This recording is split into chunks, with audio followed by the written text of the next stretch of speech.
And welcome back. Now, on Friday, we asked you what you wanted to see Simon cook in the kitchen, and we gave you 4 options. With 38% of the vote, you chose chicken korma. So your wish is Simon's command. They did, yeah. Sir.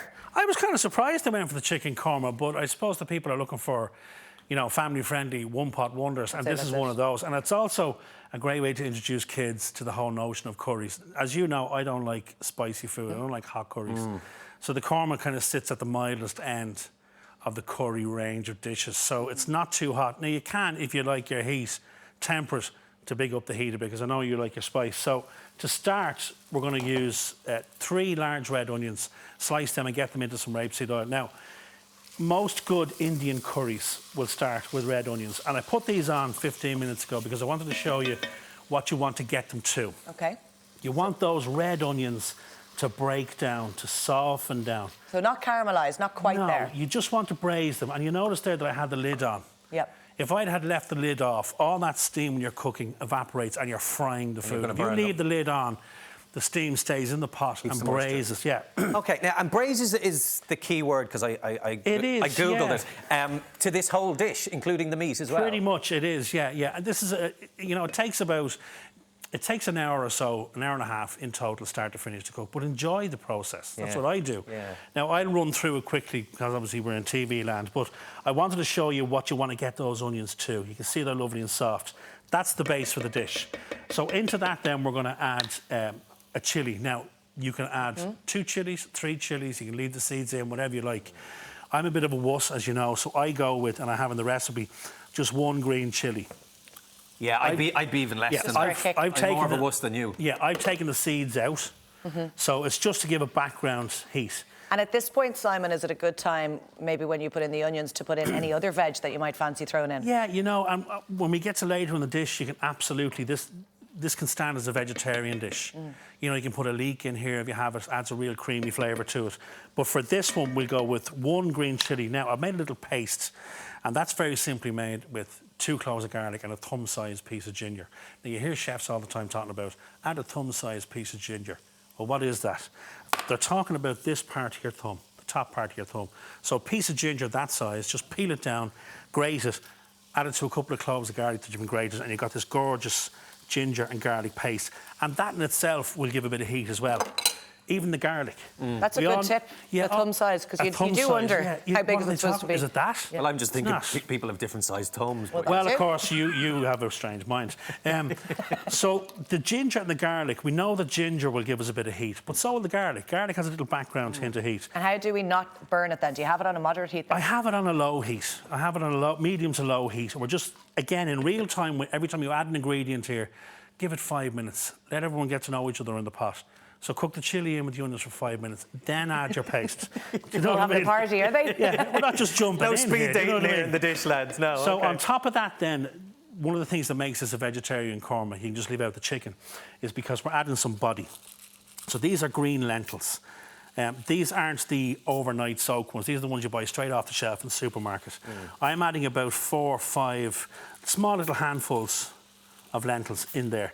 This is going to give... We hear the chefs on the show all the time talking about textures. They love going for different textures on the dish. So this is going to... Even though we're going to cook it for an hour, these lentils will still have a little bit of a bite. So not everything will be mushy and soft and cooked this through. Is the ingredient, Simon, that I would argue makes the dish, because I've cooked this recipe without them, and then you said, no, you have to put in the lentils. You do, yeah. And they do make a difference. It does. It makes a huge difference. They just keep... They add a little flavour to it, obviously, but it's the texture thing and a little bit of bite in the finished dish. So again, when you put the lentils in, give them 5 or 10 minutes to chill. Let there be no panic. Now, the key ingredient is the korma paste. I brought in the jar to show you, because when you go into the supermarket, just be careful you don't buy the korma sauce. We're making the korma sauce. This is the paste. The good people of this company have gone to the lengths of blending together cumin, coriander, paprika, 10, 15 spices together to make this paste. They've done the work for us.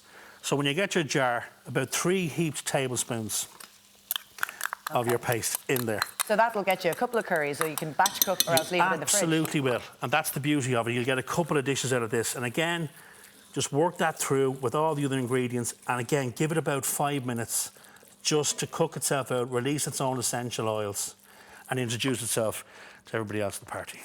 Okay. So, Smelling good, when we though. get to that point then, what starts to make this look like a korma is our coconut milk. So you can take it easy here. If you're watching your waistline, you can use the light coconut milk, or if you're being indulgent, go with the full fat. Now, the korma, or the coconut milk goes in. Here's another little secret ingredient. Coconut cream.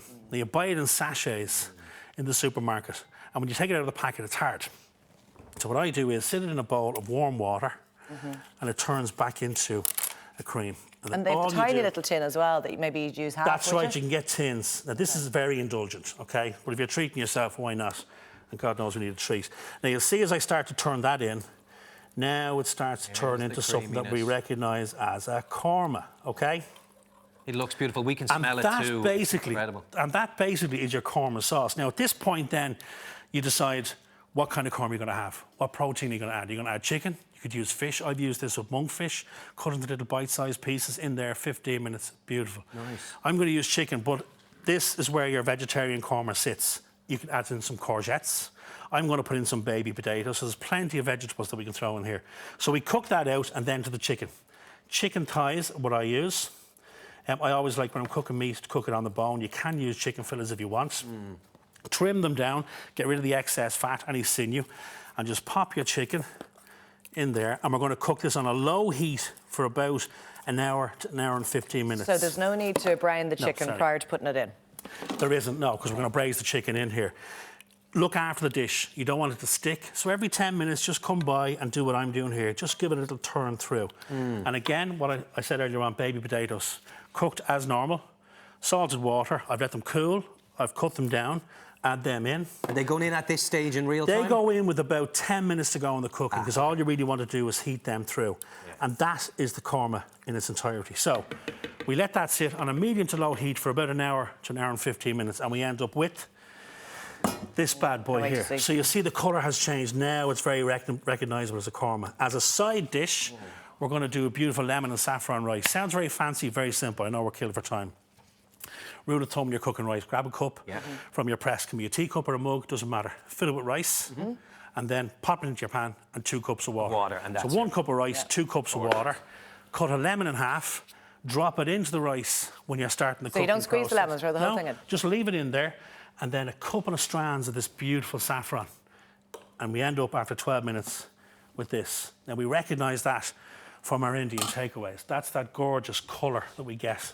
That's really impressive. And it's saffron, and it's perfectly so simple, cooked, the rice. Look, nice and perfectly cooked. And do you want to squeeze the lemon in then, or no? Exactly. That's exactly what I'm going to do. Okay. So rather than throwing the lemon out, what you do is you fish it out and hold it up facing upwards, and just give it a little squeeze, and all of that lemon juice will go into our beautiful rice. Fab, Simon, we're done for time, but as you've demonstrated... Don't you worry, I'll dish. It's fairly low maintenance. Yeah, it's very simple, it's family friendly, the kids will like it.